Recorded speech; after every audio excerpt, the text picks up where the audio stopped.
Selamat siang Tribuners, bersama saya Diamita. Anda sedang menyaksikan live update Tribun News edisi Selasa 14 Juni 2022. Seperti biasa, kami akan sajikan informasi terkini dari berbagai daerah yang akan dilaporkan secara langsung oleh reporter kami di lapangan. Kurang lebih 1,5 jam ke depan, inilah live update selengkapnya. Kita menuju kabar pertama, Tribuners. Jelang sidang tuntutan, mantan Bupati Musi Banyuasin Dodi Reza Alex bersikukuh membantah tidak menerima fee proyek. Saat ini Dodi terjerat kasus suap pengadaan barang dan jasa 4 paket proyek pada Dinas PUPR Kabupaten Muba tahun 2021.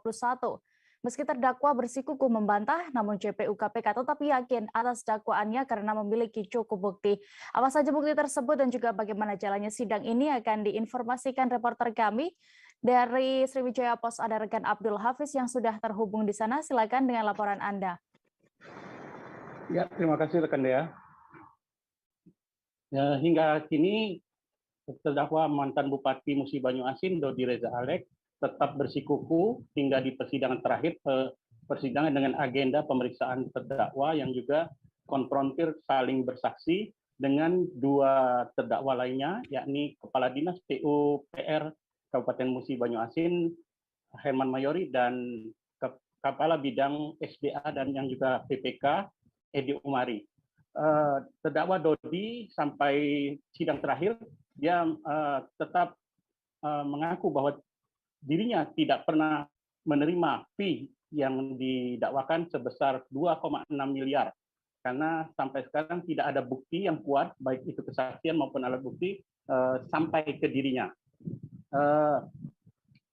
Termasuk juga kami mewawancarai dengan penasihat hukum terdakwa Dodi Reza Alex yakni Pak Waldus Situmorang menyatakan bahwa pihaknya sangat berkeyakinan bahwa hingga persidangan terakhir menjelang tuntutan, kliennya tidak terbukti dan saksi-saksi tidak pernah ada yang menyatakan bahwa uang tersebut sampai kepada kliennya.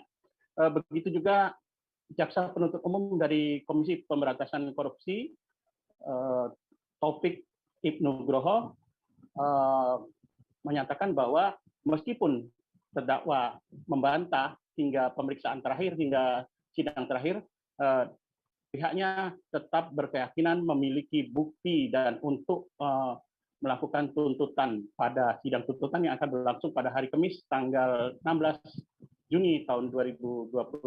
Demikian rekan Dea. Baik, terkait ini berikut keterangan dari penasihat hukum terdakwa Dodi Reza Alex dan juga JPU KPK Taufik Ibnu Groho selengkapnya, Tribuners. Ya, sekarang kan sudah semakin terbuka semuanya bahwa Pak Dodi itu kan tidak ada yang diberikan duit sama dia. Ya.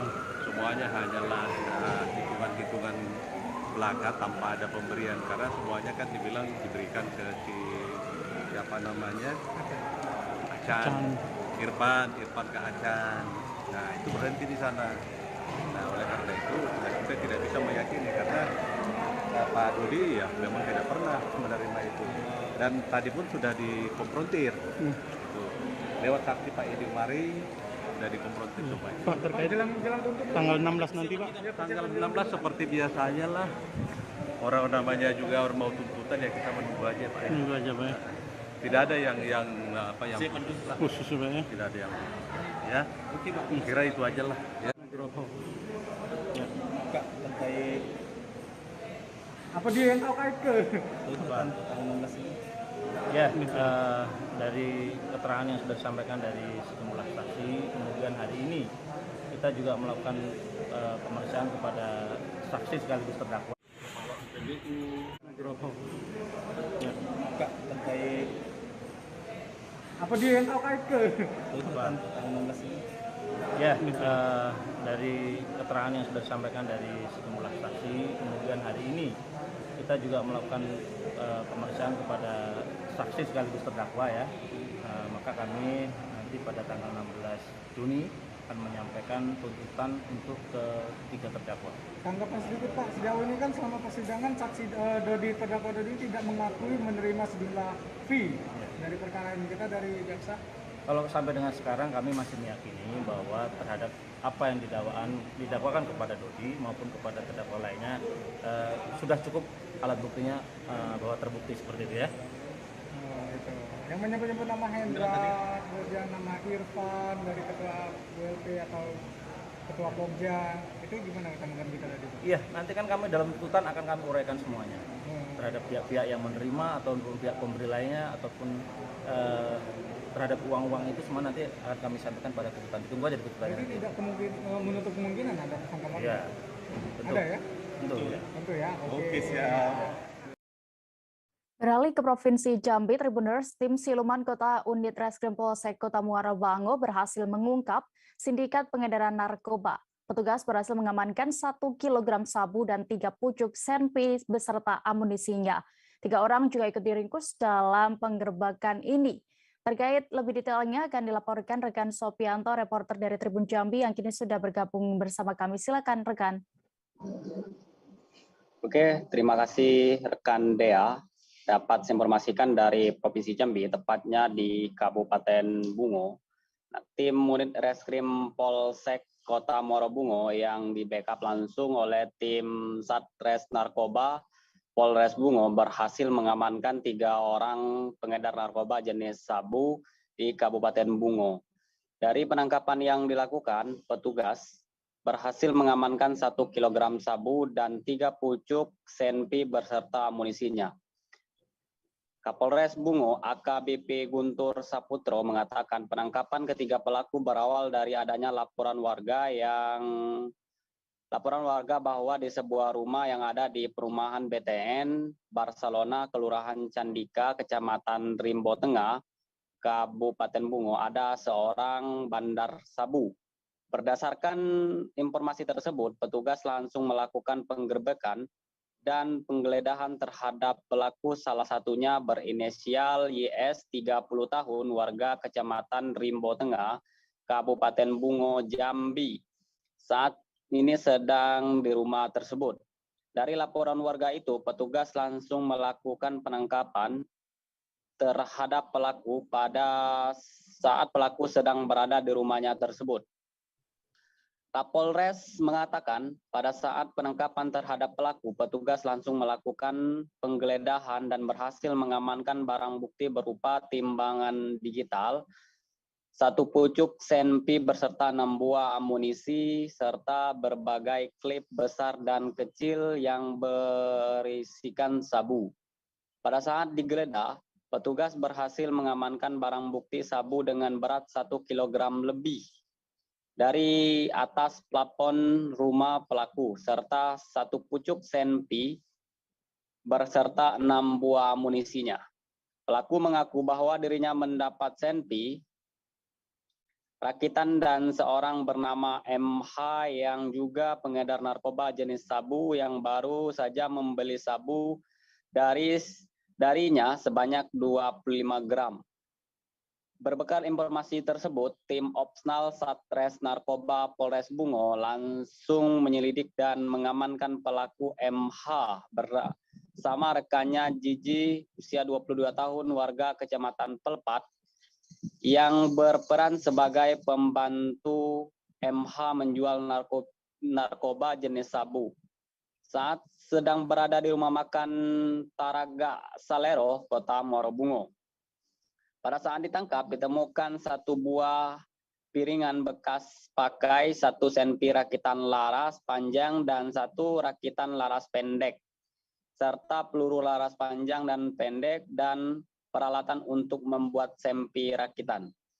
Berbekal informasi tersebut, tim kembali menangkap pelaku MH dan JL di sebuah rumah makan. Saat digeledah ditemukan barang bukti pirek dan 2 pucuk senpi laras pendek dan panjang serta amunisinya. Selanjutnya, ketiga pelaku dan barang bukti langsung diamankan di Polres Bungo untuk dilakukan pemeriksaan lebih lanjut. Atas perbuatannya, ketiga pelaku dijerat pasal 114 ayat 2, pasal 112 ayat 2 Undang-Undang Narkotika Nomor 35 Tahun 2009 dengan ancaman hukuman penjara seumur hidup. Demikian rekan Dea. Baik, Kembalikan. Tribuners rekan Sopianto juga sudah mendapatkan keterangan dari Kapolres Bungo AKBP Guntur Saputra terkait kasus narkotika dan juga SNP ilegal ini. Berikut kami tampilkan. Kasus narkotika jenis sabu dan juga ungkapan peredaran senjata api ilegal melanggar undang-undang darurat yang berhasil diungkap oleh jajaran unit reskrim Polsek Kota pada tanggal 9 Juni yang di backup oleh Sat Narkoba Polres Bungo, di mana pada tanggal 9 Juni kita mendapatkan informasi terkait adanya dugaan bandar narkotika jenis sabu yang menyimpan narkotika jenis sabu dalam jumlah yang kuantitasnya sangat besar di wilayah Kabupaten Bungo. Ini kita lakukan penangkapan di wilayah perumahan di Kecamatan Rimbo Tengah, itu tepatnya di perumahan Barcelona, di salah satu rumah yang ditempati oleh tersangka kurang lebih baru dalam waktu 1 bulan menyetor kredit kepada pemilik sebelumnya. Yang perlu kami sampaikan kepada rekan-rekan media, saat kita akan melaksanakan kegiatan penangkapan serta penggeledahan, saat itu kita temukan tersangka berada di dalam satu rumah dalam keadaan terkunci, kemudian dilakukan upaya penangkapan dan ditemukan tersangka dalam sebuah kamar beserta satu buah tas di sampingnya, dan di dalam tas itu sudah dalam kondisi terbuka. Di dalamnya ada sabu kurang lebih 2 paket dan juga senjata api jenis revolver. Ini diduga senjata. Informasi berikutnya datang dari Papua. Kabupaten Mimika melalui UD Putri Desi Perdana mengekspor 320 kg kepiting ke Shanghai, Cina. Momentum pelepasan itu dihadiri langsung oleh Wakil Bupati Mimika, Johannes Retop, Kadis Disperindak Petrus Paliamba, dan juga pejabat lainnya. Terkait ini juga selengkapnya akan diinformasikan oleh rekan Marcelinus Labulela, reporter dari Tribun Papua yang sudah terhubung di sana. Silakan rekan. Oke, baik, selamat sore ya, dan Tribuners dapat saya informasikan bahwa terkait ekspor kepiting lokal asal Mimika Papua yang kemarin dilaksanakan oleh UD Putri Desi di Kargo Bandara Moses Kilangin Polda Mimika Papua, bahwa ini merupakan perdana di ekspornya kepiting asli Timika ke Shanghai di negara Cina ya, Tribuners. Untuk ekspor ini memang baru pertama kali ke negara Cina, namun untuk di negara-negara lain seperti Malaysia dan Singapura sudah berapa kali diekspor sejak masa pandemi 2020 lalu. Dapat saya tambahkan terkait dengan ekspor kepiting lokal ke Cina ini, dapat saya informasikan bahwa ini 320 kilo kepiting ini adalah hasil dari nelayan lokal asal Kabupaten Mimika yang bekerja sama dengan UUD Putri Desi. Ini juga dapat membantu warga masyarakat lokal khususnya nelayan di pesisir pantai Timika untuk meningkatkan perekonomian. Namun berdasarkan keterangan dari Ibu Hartati atau pemilik UUD Putri Desi mengatakan bahwa ini adalah sebuah berkat yang sangat luar biasa karena baru kali ini kepiting asal Timika bisa diekspor ke negara Cina atau tepatnya di Shanghai. Terkait ekspor ini kemarin dihadiri oleh pejabat di Timika, termasuk Wakil Bupati Timika Johannes Retop dan juga Kepala Bea dan Cukai Kabupaten Timika, kemudian Kepala Disperindak Kabupaten Timika Petrus Paliamba, dihadiri tamu undangan yang lain. Untuk ekspor perdana kepiting ini menggunakan maskapai penerbangan Garuda Indonesia, di mana dia sudah terbang kemarin dan kabarnya tadi pagi sudah sampai di Shanghai, Cina. Untuk ekspor ini dapat ditambahkan bahwa terkait ekspor ini Wakil Bupati Mimika Johannes Retop berharap tidak hanya satu kali ini saja, namun ke depan pengembangan ekspor akan terus dilakukan untuk mengenalkan produk-produk unggulan dari Kabupaten Mimika, salah satunya kepiting, agar bisa dinikmati oleh negara-negara lain, dan ini adalah murni kepiting lokal di Mimika. Dapat saya tambahkan juga bahwa terkait ekspor ini pihak Disperindak juga sudah mengeluarkan surat di mana keaslian dari mana kepiting ini berasal, yaitu dari Mimika, untuk mengenalkan bahwa memang produk ini betul-betul dari Kabupaten Mimika, Provinsi Papua. Itu dia. Baik, Tribuners, berikut ada hasil wawancara rekan kami bersama Wakil Bupati Mimika, Johannes Retop. Singkatnya kami tampilkan. PBU, Garuda sebagai yang mengangkut dan yang punya barang, PT dan UD untuk Desi, selamat siang semua, dan Bapak Ibu semua media yang luar biasa hadir pada hari ini. Pertama, ini kita bangga ya bahwa hari ini kita bisa melakukan satu kegiatan tambahan, kegiatan baru, di mana ekspor, kalau ditulis di situ ekspor perdana kepiting ke Shanghai. Kepiting ini kita sudah kirim sudah ke Malaysia dan ke Singapura. Waktu pada masa pandemi COVID dia sedikit menurun, tapi kemudian mungkin sudah mulai balik lagi kembali. Nah, tadi saya sudah tanya dengan pihak itu sebentar, waktu kita waktu masa pandemi COVID, kenapa sedikit agak menurun? Karena hampir semua penerbangan itu berdampak pada pengangkutan ini. Mereka semua mengurangi penerbangan karena ada pembatasan, sehingga tidak boleh dilaksanakan penerbangan.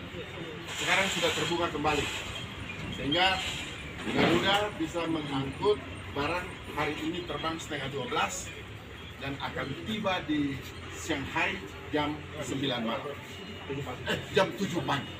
Artinya ini sudah cukup cepat, sangat cepat. Jam 7 pagi mereka sudah bisa menerima dari Puluhan pekerja perusahaan pertambangan di Malinau, Kalimantan Utara menuntut penyelesaian hak dan pemutusan hubungan kerja atau PHK. Mereka merupakan pekerja perusahaan tambang PT HPMU. Rombongan ini mendatangi Disnaker Malinau bersama dengan seorang kuasa hukum. Terkait selengkapnya akan diinformasikan rekan kami Muhammad Supri, reporter Tribun Kaltara yang sudah siap dengan informasi lengkapnya. Silakan rekan. Ya, terima kasih sudah kalian dan rekan-rekan di studio serta Tribuners pada tanggal hari Senin tanggal 13 Juli 2022 ada sejumlah karyawan perusahaan kejadian kerja waktu tidak tertentu mendatangi Disnaker Kabupaten Malinau mengajukan persoalan perselisihan hak pemutusan hubungan kerja antara Menteri Kerja yakni perusahaan HPMU yang merupakan subkontrak dari sebuah perusahaan pengembang konsensi batubara di wilayah Malinau Selatan, di wilayah Lore, Kecamatan Malinau Selatan. Nah, kemarin sebanyak 58 pekerja diwakili oleh kuasa hukumnya Theodorus Binatur Immanuel Basto menyatakan bahwa tujuan dari pihaknya mendatangi Disnaker Malinau adalah mengusut tentang dasar perusahaan melakukan pemutusan hubungan kerja yang berdasar pada ketentuan PP 35 tahun 2021 tentang perjanjian kerja waktu tertentu, alih bayar dan seterusnya. Nah, untuk saat ini pada saat kemarin bertemu dengan mediator saya perselisihan hubungan industrial Disnaker Seri ini, yang mana mereka meminta difasilitasi oleh Disnaker Malinau di penyampaian sejumlah hal-hal yang menjadi keberatan dalam pengaduan tersebut, kemudian difasilitasi oleh Disnaker Malinau dan rencananya pada hari Kamis tanggal 17 Juni 2022 nanti akan kembali digelar dan akan memfasilitasi pekerja untuk melakukan perundingan bipartit dengan perusahaan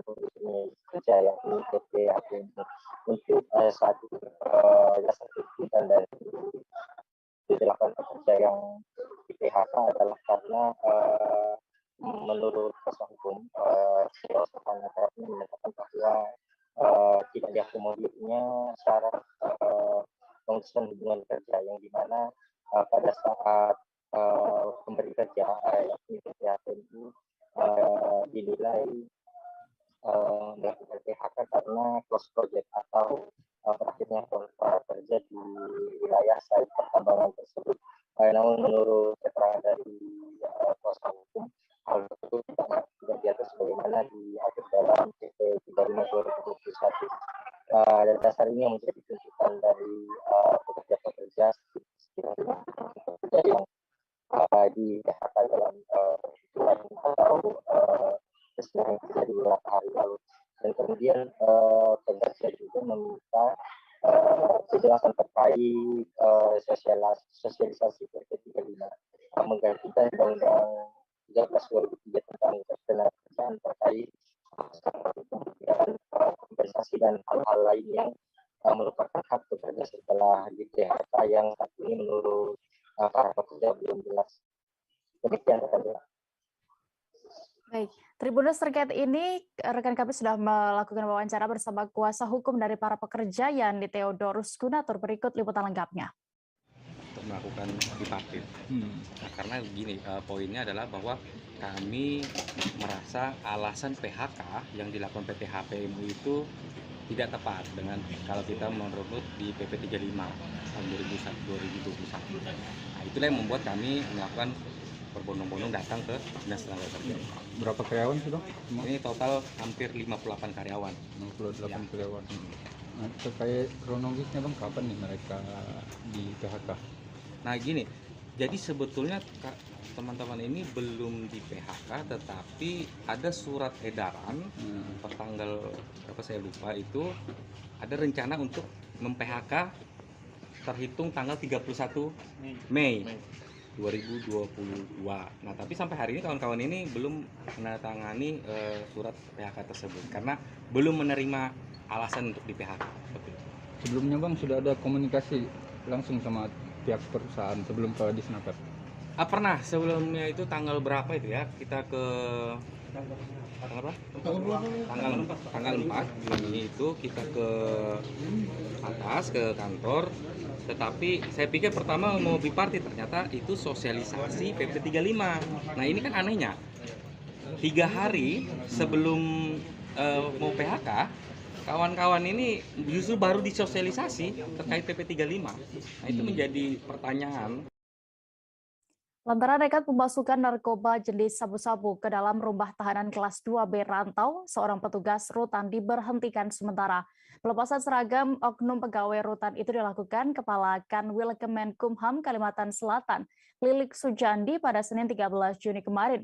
Terkait informasi lebih detail dan juga nasib selanjutnya, petugas itu akan dilaporkan rekan Stanis Lausene, reporter Banjarmasin Post yang sudah siap dengan informasinya. Silakan rekan. Baik, rekan Dia dan Tribuners, saya sampaikan dari Kabupaten Tapin, Provinsi Kalimantan Selatan terkait dengan pemberhentian sementara salah satu petugas rutan kelas 2B Rantau yang terlibat dalam peredaran narkoba di blok hunian di rutan kelas 2B Rantau.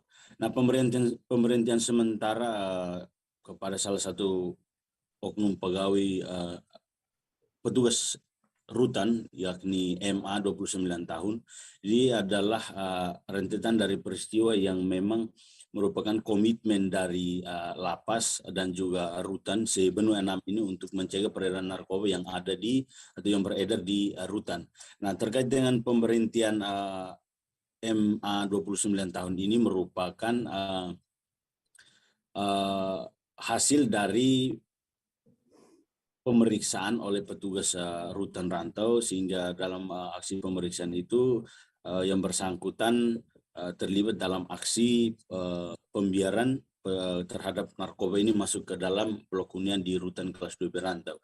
Nah, terkait dengan pemberhentian sementara ini memang kemarin dipimpin langsung oleh Kepala Kanwil Kemenkumham Provinsi Kalimantan Selatan dengan membacakan SK pemberhentian dan juga secara simbolis menyerahkan kembali seragam yang digunakan oleh pegawai tersebut, dan saat ini yang bersangkutan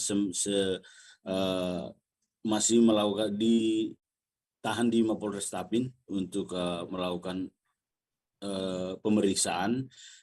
Bila yang bersangkutan ini memang benar-benar terlibat, maka ke depan akan ditetapkan lagi sebagai atau diberhentikan dengan tidak hormat. Tapi untuk sementara memang masih dalam tahap penyelidikan, menunggu hasil sidang di pengadilan. Nah, terkait dengan itu, informasi yang kami himpun dari Kepala Kanwil Kemenkumham Provinsi Kalimantan Selatan, Bapak Didik Sujandi, itu mengatakan bahwa terkait dengan narkoba memang tidak ada kompromi. Baik itu terlibat itu warga binaan maupun petugas rutan, namanya narkoba itu tidak ada kompromi. Sehingga apa yang terjadi kemarin, apel pelepasan pemberhentian sementara ini diharapkan menjadi contoh bagi semua orang bahwa namanya narkoba, khususnya di lapas, itu tidak akan ada tolerir. Jadi itu komitmen bersama selapas dan juga serutan di benua Anam, khususnya di Provinsi Kalimantan Selatan. Nah, pemerintahan sementara ini, informasi yang kami himpun ini memang akan terus ditindaklanjuti terkait dengan ada beberapa oknum lagi yang memang saat ini terlibat, ada 2 orang lagi yang diduga terlibat tetapi masih dalam proses penyelidikan di Mapolres Tapin. Informasi ini akan diumumkan terbuka untuk masyarakat tahu bahwa di rutan maupun di lapas, khususnya di benua Anam di Provinsi Kalimantan Selatan ini, pihak rutan dan Polres Tapin dan juga Kodim 10 Tapin itu memang komitmen untuk memberantas peredaran narkoba yang ada di rutan maupun di lapas benua Anam di Provinsi Kalimantan Selatan. Seperti itu dia, kembali ke studio. Baik, terima kasih rekan Stanislas Lausiner melaporkan dari Kalimantan Selatan. Selamat kembali bertugas. Kita bergeser ke Kalimantan Timur. Tribuners, Lapas kelas 2A Tenggarong mengadakan kegiatan pemeriksaan tes urin terhadap 32 orang di lapas, di mana dari 32 yang dites urin tersebut, 12 diantaranya merupakan warga binaan dan 20 petugas lapas, termasuk Kepala Lapas kelas 2A Tenggarong, Agus Dwi Rijanto, mengikuti tes urin tersebut. Berhubung dengan adanya kunjungan atau monep dari Direktur Kamtib Kemenkumham RI, Pak Abdul Aris, ke Lapas kelas 2A Tenggarong. Jadi pada kunjungan tersebut sekaligus dilaksanakan kegiatan razia dan tes urin. Pada kegiatan tes urin tersebut dilaksanakan tak hanya untuk warga binaan, tapi juga dilakukan oleh petugas yang ada di lapas, termasuk Kalapas Tenggarong, Pak Agus Dwi Rijanto.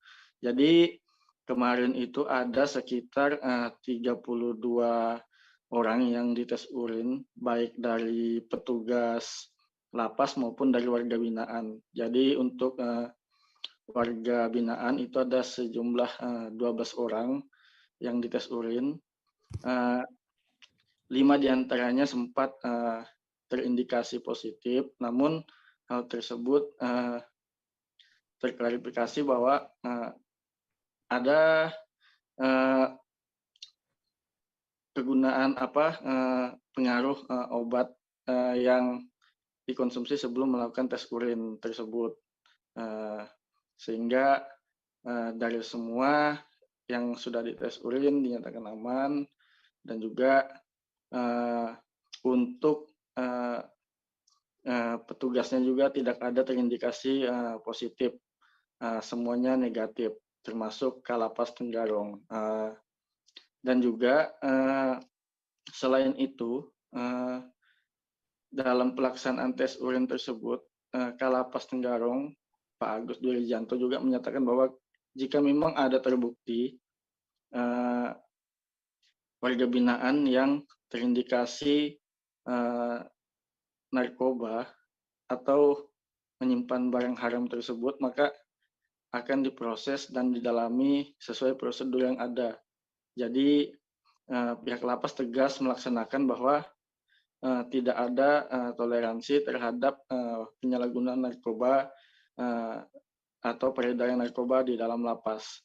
Kemudian tak hanya itu, pihak lapas juga melaksanakan razia gabungan ke kamar-kamar hunian di lapas. Alhasil tidak ditemukan adanya narkoba di dalam lapas, namun ada beberapa barang atau benda yang dilarang masuk atau benda yang dilarang berada dalam lapas didapat oleh petugas seperti handphone, power bank, kabel, charger, dan stop kontak. Ada juga senjata tajam rakitan, itu masih didapati korek gas, masih didapati dalam kamar hunian warga binaan.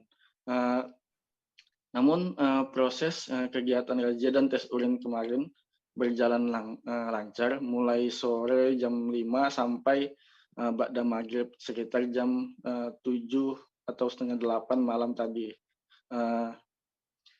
Dan juga Kalapas Tenggarong juga memberi imbauan kepada kerabat atau keluarga warga binaan yang ingin menitip makanan agar taat atau tertib pada peraturan prosedur yang diterapkan oleh pihak lapas. Jadi jangan sampai ada keluarga atau kerabat yang menitipkan makanan dengan menyusupi benda-benda yang memang dilarang masuk oleh petugas lapas kepada warga binaan. Mungkin itu informasi dari Tribun Kaltim, Dea. Baik, terima kasih rekan Aris Joni untuk laporan Anda. Selamat kembali bertugas. Kita beralih ke informasi berikutnya. Tribuners, Rumah Sakit Darurat COVID-19 atau RSDC Wisma Atlet Kemayoran Jakarta menggelar apel khusus tenaga kesehatan pada hari ini Selasa 14 Juni 2022. Apel tersebut dipimpin oleh Kepala Pusat Kesehatan TNI, Maijen TNI Dr. Budiman. Untuk lebih detailnya terkait ini akan dilaporkan, kami sudah terhubung dengan reporter Tribun News, rekan Gita Irawan di sana. Silakan dengan informasi Anda. Selamat siang rekan Dea, selamat siang juga Tribuners. Memang betul tadi telah dilaksanakan apel khusus tenaga kesehatan di RSDC Wisma Atlet yang dipimpin oleh Kepala Pusat Kesehatan TNI, Maijen TNI Dr. Budiman. Setelah apel khusus tersebut digelar, tadi Maijen TNI Budiman menyampaikan keterangannya bahwa sampai saat ini jumlah pasien yang dirawat di RSDC Wisma Atlet berjumlah 43 pasien. Dari 43 pasien tersebut, 60% diantaranya merupakan pelaku perjalanan luar negeri, sedangkan 40% lainnya merupakan pasien domestik yang datang dari puskesmas maupun dari rumah sakit atau dari pasien mandiri. Nah, selain itu juga Maijen TNI Budiman menyampaikan kesiapan dari RSDC Wisma Atlet terkait dengan potensi adanya lonjakan kasus COVID-19 yang terjadi di beberapa negara yang ditengarai akibat dari subvarian BA4 dan BA5. Persiapan atau antisipasi yang dilakukan RSDC Wisma Atlet diantaranya adalah dengan menyiagakan 2 tower dengan total jumlah ranjang 3.801 ranjang. Kemudian selain itu juga RSDC Wisma Atlet menyiagakan 300 personel tenaga kesehatan. 300 personel tenaga kesehatan ini dibutuhkan atau disiagakan untuk merawat sekitar 50 pasien.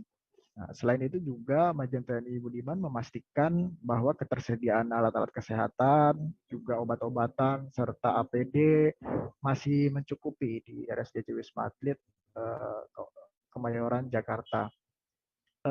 Maijen TNI Budiman juga tadi mengimbau agar masyarakat tidak perlu panik dan tidak perlu takut atas dugaan adanya subvarian COVID-19 BA4 dan BA5 yang sekarang menjadi pembicaraan karena RSDC Wisma Atlet juga Indonesia telah memiliki pengalaman dan telah mengantisipasi terkait dengan adanya penyebaran subvarian tersebut. Ia juga mengimbau agar masyarakat tetap melakukan protokol kesehatan seperti mencuci tangan, memakai masker, walaupun memang pemerintah telah melakukan pelonggaran terhadap penggunaan masker, diantaranya boleh tidak menggunakan masker di ruang terbuka dan di tempat yang tidak berkerumun. Namun ia mengimbau khususnya kepada masyarakat untuk tetap menjaga jarak, terutama pada saat makan. Selain itu, Majen TNI Budiman juga mengimbau kepada masyarakat agar melakukan vaksinasi, baik yang belum melakukan vaksinasi dasar maupun vaksinasi booster. Demikian laporan yang bisa saya sampaikan, Dea. Kembali ke studio. Baik, Tribuners, terkait ini juga rekan kita sudah mendapatkan keterangan dari Kepala Pusat Kesehatan TNI, Majen TNI Dr. Budiman. Selengkapnya kami tampilkan. Yang besar dari pelaku perjalanan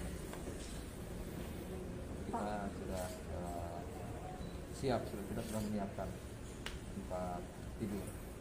Itu tentu saja kita antisipasi, kita sudah menyiapkan 2 tower sebetulnya dengan jumlah 3.801 tempat tidur. Tapi ABK kita, analisa hubungan kerja kita semua sudah siapkan untuk 50 dan untuk 100. Pasien dulu kalau bentuk tambah kita akan tambah juga. Sebenarnya tapi saat ini memang aman semua yang 43 orang itu juga gejala ringan. Pak, dari 43 orang itu ada yang terkonfirmasi subvarian BA4, BA5 nggak Pak? Untuk pemeriksaan BA4 dan BA5 itu saja sampai saat ini kita di sini tidak memastikan, harus dikirim ke Balitbangkes. Tapi yang jelas yang konfirmasi positif COVID kita rawat di sini. Nanti penelusuran lebih lanjut diperiksa SGTF, kemudian PBGS, dan lainnya baru akan ketahuan setelah kirim ke Balitbangkes. Dari 43 itu semua ada imported cases atau ada transmisi lokal, pembagiannya berapa Pak? Data lebih detail 60% ya, 60% itu dari PPMN, dari pelaku perjalanan luar negeri. Sedangkan yang 40% adalah yang lokal, yang domestik, yang dikirim dari luar Puskesmas, kemudian juga dari beberapa rumah sakit lain, dan juga yang mandiri datang ke sini. Pak Budiman, berarti kenaikannya sebenarnya sudah cukup signifikan belum sih Pak? Dan skema dari Wisma Atlet sendiri kemarin kan sudah sempat melandai begitu, apakah ada pengurangan SDM atau fasilitas, dan dengan adanya sekarang varian baru begitu, apakah kemudian SDM atau fasilitas? Aparat kepolisian daerah Sumatera Utara menggerebek 2 lokasi judi yang ada di Kota Medan. 2 lokasi diantaranya kawasan Kompleks Asia Megamas dan Kompleks MMTC Jalan Pancing. Direktorat Reserse Kriminal Umum Polda Sumut menetapkan 19 tersangka dalam penggerebekan itu. Untuk kronologinya dan juga peran dari para tersangka ini akan dilaporkan rekan Freddy, reporter Tribun Medan yang sudah bergabung di sana. Silakan dengan informasi Anda. Iya baik Dea dan juga pemirsa, jadi Polda Sumut itu menggerebek 2 lokasi judi dan penggerebekan itu dipimpin langsung oleh Kapolda Sumut. Nah dari penggerebekan itu ada sekitar 29 orang yang diamankan, namun hanya 19 orang yang cukup bukti sehingga ditetapkan tersangka dan sudah ditahan di Polda Sumut. Jadi penggerebekan ini ada di 2 lokasi, di ruko di Asia Megamas dan di Kompleks MMTC. Nah dari situ penggerebekan itu polisi mengamankan puluhan mesin game ketangkasan atau judi tembak ikan yang biasanya dikenal di sini, dan beberapa barang bukti lainnya, handphone dan kartu-kartu chip. Nah untuk uang sendiri, polisi itu menyita uang dari judi itu sekitar 87 juta dari 2 lokasi tersebut, masing-masing ada 45 juta dan ada 42 juta, 43 jutaan begitu. Nah saat ini mereka sudah ditahan di Polda Sumut. Nah untuk identitasnya itu ada sekitar 5 orang perempuan. Nah mereka ini juga sebagai kasir tempat judi tersebut. Jadi 19 tersangka ini merupakan kasir, pengelola, dan juga pemain. Nah, mereka ini terancam hukuman 5 hingga 10 tahun begitu. Dea dan juga pemirsa. Ya, baik. Terima kasih rekan Freddy untuk laporan Anda dari Medan. Selamat kembali bertugas. Kita beralih ke informasi berikutnya. Aparat Satreskrim Polresta Ambon dan PP Lease menangkap 2 pelaku pencurian uang sejumlah 367 juta rupiah.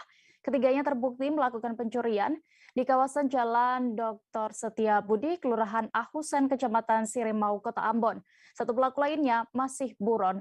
Untuk lebih detailnya terkait kasus ini akan dilaporkan reporter Tribun Ambon. Kami sudah terhubung dengan rekan Alvin Risanto di sana. Silakan. Oke, baik. Terima kasih rekan Dea. Baik, Tribuners. Jadi kedua tersangka ini sebenarnya ada 3, 1 masih buron, dan kedua tersangka ini merupakan pelaku pencurian di salah satu bos toko Fani yang berada di Jalan Dr. Setiabudi, Kota Ambon, di mana ketiga pelaku ini yang merupakan inisial A yang ditangkap saat ini, dan inisial MAP yang ditangkap saat ini, dan inisial E yang masih kabur hingga saat ini. Dan kedua tersangka yang dilihat di layar kaca Anda ini, mereka melakukan aksinya pada tanggal 17 Mei tahun 2022, di mana ketiga pelaku ini melakukan aksi pencurian. Sebelum itu mereka melakukan pemantauan kepada bos toko Fani sendiri ini berinisial LH, di mana mereka melakukan pemantauan, dan setelah selesai melakukan pemantauan pada tanggal 17 Mei sekitar pukul jam 2 waktu Indonesia Timur, mereka melakukan aksi pencurian di rumah bos toko Fani yang berada di Jalan Setiabudi. Pada saat melakukan aksinya, mereka punya peran tersendiri, di mana tersangka A melakukan pemanjatan tiang listrik memasuki rumah korban melalui jendela, sedangkan tersangka MAP dengan tersangka E yang masih buron saat ini melakukan penjagaan di area sekitar. Setelah berhasil menggasak uang 360 juta ini, mereka bertiga langsung menghamburkan uangnya dengan membeli 2 buah HP, baju, celana, hingga sepeda motor Mio yang bisa Anda lihat di layar kaca Anda, yang masih baru dengan ditandai dengan plat putih oleh dealer ya, Tribuners. Dan setelah itu para korban ini langsung korban bos toko Fani menyadari bahwa uangnya yang akan di-store pada hari itu juga di bank ternyata sudah hilang, dan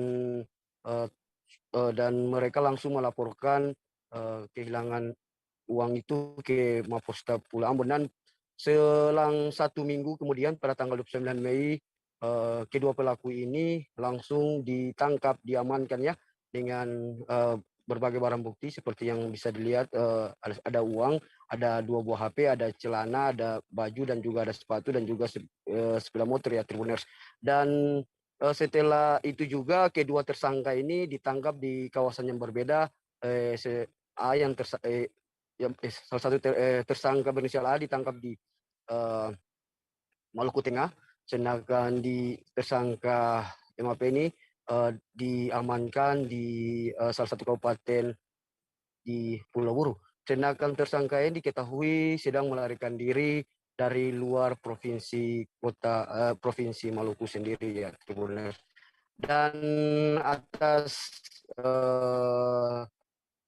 perbuatan pelaku ini pihak Polresta Pulau Ambon dan Satreskrim langsung menetapkan keduanya sebagai tersangka dan menjerat kedua ini dengan pasal 363 ayat 1 atau 3E, 4E, dan 5E dengan ancaman hukuman 5 tahun penjara. Dan untuk tersangka ini sementara masih dalam pencarian dan itu rekannya. Baik, Tribuners, berikut rekan Alvin sudah berhasil mendapatkan keterangan dari Kasih Humas Polresta Pulau Ambon, Ibda Moyo Utomo, terkait kasus ini. Selengkapnya kami tampilkan. Kemudian yang MAP itu di 6 miliar, sedangkan yang inisial E itu masih DPO. Mereka lari ke Ternate ya? Ini perkiraan begitu. Kalau yang nggak ditangkap di Liang ya? Ya, salah betul. Ancaman hukuman Bang? Untuk ancaman hukuman, keduanya ini tersangka dikenakan pasal 363 ayat 1, 3E, 4E. dugaan penganiayaan ini akan diinformasikan rekan Yusuf Bahtiar, reporter Tribun Jakarta yang sudah bergabung bersama kami. Silakan.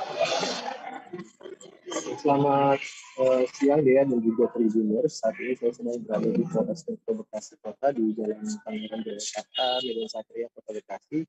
Bisa saya sampaikan hari ini adalah jadwal Iko Uwais dan juga terlapor lainnya yakni berinisial FR untuk menghadiri panggilan dari penyidik Polres Metro Bekasi Kota atas dugaan kasus pemukulan yang dilakukan Iko dan FR terhadap seorang pria berinisial RD. Adapun hingga pukul 2 siang ini belum ada tanda-tanda kehadiran Iko Uwais di Polres Metro Bekasi Kota.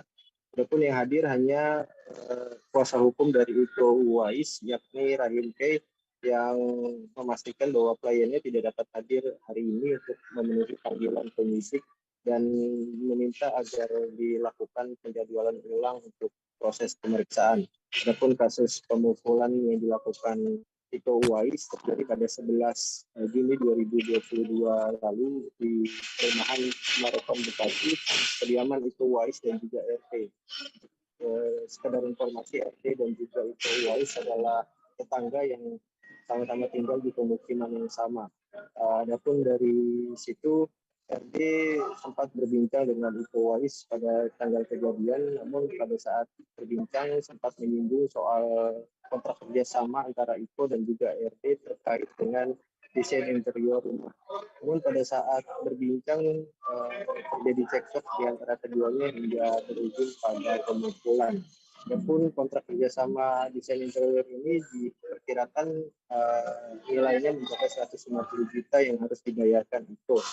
Adapun dari situ korban langsung melapor ke Polres Metro Bekasi dan menjalani visum. Dari visum itu korban mengalami luka pada bagian wajah, kepala, punggung dan juga lengan sebelah kanan.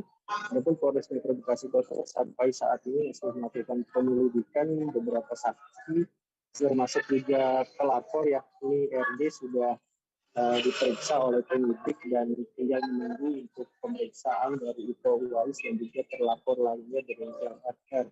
Begitu dia. Baik. Tribuners, terkait ini juga rekan Yusuf sudah mendapatkan keterangan dari Kasat Reskrim Polres Metro Bekasi Kota, Kompol Ivan Aditira. Berikut informasinya. Malam ini kami sampaikan bahwa sudah kami terima laporan di hari Sabtu tanggal 11 Juni 2002 atas nama pelapor RD terkait perkara pengeroyokan 170 KUHP yang diduga terlapornya adalah saudara Ika dan FR. Dalam hal ini, hari ini sudah kita lakukan pemeriksaan terhadap 3 orang, salah satunya adalah pelapor, di mana hal ini kita ambil keterangan ketiga saksi tersebut untuk dapat menerangkan kejadian yang terjadi pada Sabtu malam kemarin. Selanjutnya untuk terlapor akan kita lakukan panggilan dan sudah kita layangkan suratnya untuk esok hari pukul 9 WIB dan satunya lagi terhadap saudara FR kita lakukan panggilan untuk dimintai keterangannya pukul 10 WIB. Pak, kronologisnya Pak mungkin? Baik, kronologisnya pada Sabtu malam korban bersama istrinya sedang mengendarai mobil hendak pulang ke rumah. Setibanya di rumah, karena memang rumah korban dan terlapor ini tidak jauh, dipanggillah korban ini oleh terlapor. Pada saat dipanggil, korban berbicara sedikit dengan terlapor terkait masalah kontrak kerjasama yang dilakukan oleh mereka berdua. Adanya kekurangan pembayaran yang dilakukan oleh terlapor, sehingga korban meminta kekurangan tersebut untuk dilunasi. Tribuners, ada cerita menarik dari dan juga inspiratif dari Kabupaten Cirebon, Jawa Barat. Kisah itu datang dari seorang Babi Kamtibmas Polsek Mundu yang bertugas di Desa Suci, Kecamatan Mundu, Bribka Mamat Rahmatullah. Di tengah kesibukannya sebagai anggota Polri, Bribka Mamat masih mengajar di sebuah PKBM dan juga mengurus klinik gratis yang ia dirikan. Terkait ini selengkapnya dan juga bagaimana kisahnya akan diinformasikan rekan Ahmad Imam Bayahaki, reporter Tribun Cirebon yang sudah siap. Di sana silakan rekan.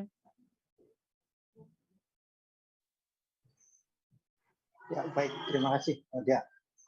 Bribka Mamat Rahmatullah ini sejak 2016 mendirikan klinik kesehatan gratis bersama istrinya yang merupakan seorang dokter yang melayani pasien dari warga kurang mampu secara gratis. Selain diperiksa kesehatannya saat sakit, mereka juga akan diberikan obat gratis karena di klinik tersebut sudah terdapat apotek untuk para pasien. Dan selain itu juga Bribka Mamat Rahmatullah juga dari mulai 2019 mendirikan pusat kegiatan belajar masyarakat yang menyediakan pembelajaran paket A, paket B, paket C bagi para pemuda maupun warga di Desa Sindang Mekar, Kecamatan Bukit Bintang, Kabupaten Cirebon yang merupakan tempat tinggalnya.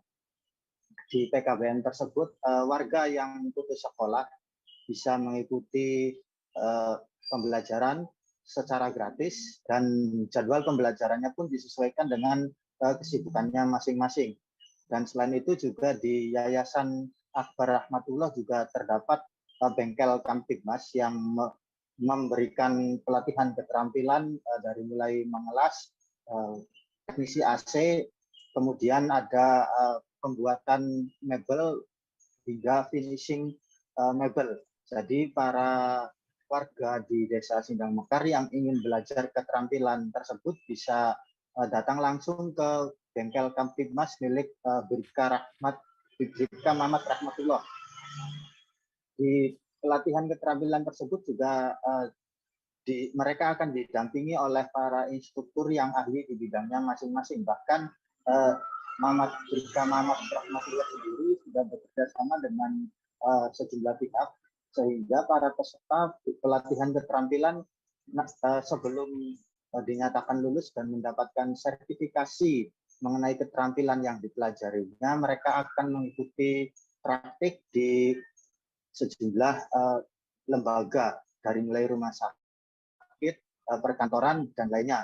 Dan pelatihan tersebut akan dijalani mereka selama beberapa bulan yang kemudian jika dinyatakan kompeten, mereka akan mendapatkan sertifikasinya. Bahkan dari Bribka Mamat Rahmatullah juga memberikan bantuan peralatan bagi para peserta pelatihan keterampilan tersebut, sehingga para peserta yang sudah lulus dari pelatihan keterampilan bisa langsung memulai usahanya tanpa perlu kebingungan untuk mencari modal untuk peralatan jasa dari keterampilan yang dipelajarinya. Hingga kini terdapat 60 warga dari Desa Sindang Mekar, Kecamatan Bukit Bintang, Kabupaten Cirebon yang belajar di PKBM Yayasan Akbar Bintang Rahmatullah. Dan dari 60 orang tersebut, 20 diantaranya mengikuti pelatihan keterampilan di bengkel Kamtibmas milik Bribka Mamat Rahmatullah. Bahkan di sela kesibukannya sebagai Babin Kamtibmas di Desa Suci, Kecamatan Mundu, Kabupaten Cirebon, Bribka Mamat Rahmatullah juga masih mengajar langsung di PKBM maupun di bengkel Kamtibmas mengenai pelatihan keterampilan kepada warga di Desa Sindang Mekar, Kecamatan Bukit Bintang, Kabupaten Cirebon. Bahkan pada Senin kemarin, Kapolres Cirebon Kota AKBP M. Fahri Siregar juga mengunjungi lokasi PKBM dan meninjau klinik kesehatan serta bengkel Kamtibmas milik Bribka Mamat Rahmatullah. Dalam kunjungannya kemarin, Kapolres Cirebon Kota juga memberikan beberapa bantuan agar Bribka Mamat Rahmatullah bisa terus membantu masyarakat sekitar melalui PKBM, klinik kesehatan, dan bengkel Kamtibmas miliknya. Demikian, Dea. Baik, Tribuners, rekan kami juga sudah melakukan wawancara langsung bersama Bribka Mamat Rahmatullah. Berikut liputan lengkapnya. Kegiatan pelatihan tentang tata cara pengelasan. Siswa-siswa di sini rata-rata siswa-siswa PKBM dibekali dengan pelatihan-pelatihan supaya ke depan setelah mendapatkan ijazah baik paket A atau B atau C, dia juga siap kerja karena dibekali dengan pelatihan. Terserah siswa tersebut mau menggeluti bidang pelatihan baik pengelasan ataupun pelatihan pertukangan. Di sini ada berbagai macam pelatihan-pelatihan. Apa saja, Pak? Di sini ada pelatihan pengelasan, ada pertukangan, pembuatan mebel, finishing, dan AC, perbaikan AC. Semuanya kegiatan gratis. Kita lakukan semuanya gratis, tidak dipungut biaya. Mangga silakan barangkali mau ada pelatihan, kami terbuka. Untuk menutupi anggaran PKBM ini sumbernya dari mana sih, Pak? Alhamdulillah sumbernya dari diri sendiri saja, Pak. Kita ya mudah-mudahan diberi rezeki oleh Allah supaya tetap berjalan. Kita beralih ke informasi berikutnya, Tribuners. Bocah berusia 8 tahun yang sebelumnya dikabarkan tenggelam di Sungai Krueng Aceh, Kota Banda Aceh ditemukan telah meninggal dunia. Sebelumnya korban yakni Rijalul Fikri dilaporkan tenggelam saat meloncat ke Sungai Krueng Aceh mengikuti teman-temannya mandi. Saat itu salah seorang teman korban sudah sempat melarang korban mandi sambil meloncat karena korban tidak bisa berenang. Selengkapnya terkait kejadian ini akan dilaporkan rekan Sita, reporter dari Serambi News yang sudah bergabung di sana. Silakan rekan. Ya, rekan Dea, saya kabarkan bahwa telah terjadi insiden sejak korban meloncat ke dalam sungai tersebut dan terbawa arus karena tidak bisa berenang. Sebelum kejadian terjadi, korban bersama rekannya sudah diingatkan oleh rekannya untuk tidak meloncat. Namun korban tetap meloncat dan hilang pada hari Minggu kemarin sekitar pukul 11 waktu Indonesia bagian Barat. Dan lebih dari 24 jam kemudian atau pada hari Senin kemarin sekitar pukul 12:30 waktu Indonesia bagian Barat, korban akhirnya ditemukan sekitar 700 km dari arah awal korban tenggelam. Dan untuk terkait pencarian ini sendiri dilakukan oleh tim SAR gabungan, yaitu menemukan korban bernama Rijalul Fikri, berusia 8 tahun, warga desa Ta'alam, Kota Banda Aceh yang tenggelam di Sungai Krueng Aceh pada hari Minggu kemarin. Ya, sekian rekan Dea. Baik, terima kasih rekan Sita untuk laporan Anda. Selamat kembali bertugas. Kita beralih ke Jawa Barat, Tribuners. Para pekerja perusahaan industri furnitur di Jalan KH Umar, Desa Cilengsi Kidul, Kecamatan Cilengsi, Kabupaten Bogor sudah hampir 4 tahun tidak juga mendapatkan pesangon pasca kena pemutusan hak kerja atau PHK massal dari tempat mereka bekerja. Mereka pun melakukan demo aksi damai menuntut pembayaran pesangon terhadap 130 lebih karyawan yang terkena PHK massal. Bagaimana jalannya demonstrasi ini akan dilaporkan rekan Naufal Fauzi, reporter Tribun Bogor yang sudah siap dengan informasinya. Silakan rekan. Baik, rekan Dea dan juga rekan-rekan Tribuners, kami informasikan bahwa sekitar puluhan pekerja di wilayah Cilengsi yang mewakili lebih dari 130 orang pekerja yang terkena PHK di sebuah perusahaan furnitur di kawasan industri Cilengsi Kabupaten Bogor melakukan demo aksi damai. Mereka menuntut pesangon untuk dibayarkan dari pihak perusahaan yang melakukan PHK kepada mereka. Menurut keterangan dari Korlap Aksi masa aksi damai ini, mereka ini di PHK massal pada tahun 2018 yang lalu.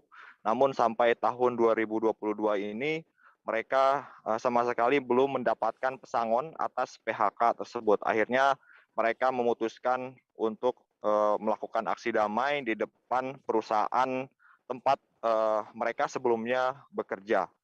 Dan dalam aksi damai ini, audiensi dengan pihak perusahaan dikawal oleh pihak kepolisian Dan dalam pertemuan tersebut pihak perusahaan mengajukan